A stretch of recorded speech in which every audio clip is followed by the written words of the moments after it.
யாத்ராகமம் 1வது அதிகாரம் 12வது வசனம் இப்படியாக சொல்கிறது, ஆனாலும் அவர்களை எவ்வளவு ஒடுக்கினார்களோ அவ்வளவாய் அவர்கள் பலுகி பெருகினார்கள். இதை கேட்டுட்டு இருக்க நீங்க ஏதோ ஒரு ஒடுக்கத்துக்குள்ளாடி நெருக்கத்துக்குள்ளாடி இருக்கலாம்.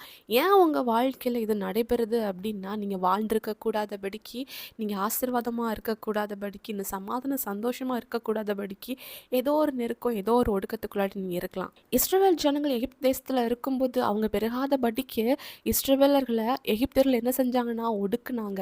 ஆனால் ஆண்டவர் அவங்கள அப்படியே விடலை. எகிப்தோட கைக்கு அவங்கள ஒப்பு கொடுக்கல. ஆண்டவர் அவங்கள விடுவிச்சாரு.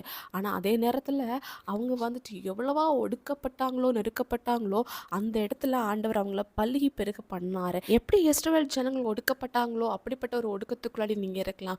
உங்கள் குடும்பத்தில் நீங்கள் மட்டும்தான் ஒடுக்கப்படலாம். உங்கள் சகோதரங்கள்னாலும் சரி, நீங்கள் வெளியே வந்த அவங்க ஃப்ரெண்ட்ஸ்னாலும் சரி, உங்களோட ரிலேட்டிவ்ஸ்னாலும் சரி, நீங்கள் ஒடுக்கப்படலாம். இன்னைக்கு நீங்கள் எப்படிப்பட்ட சூழ்நிலையில் இருந்தாலும் அதன் மத்தியில் நீங்கள் ஆண்டவரை நோக்கி பார்க்குறீங்க அப்படின்னா உங்கள் வாழ்க்கையில் ஆண்டவர் ஒரு விடுதலையை அவரால் தர முடியும். இஸ்ரவேல் ஜனங்களை ஆண்டவர் பலுகி பெருக பண்ணார்.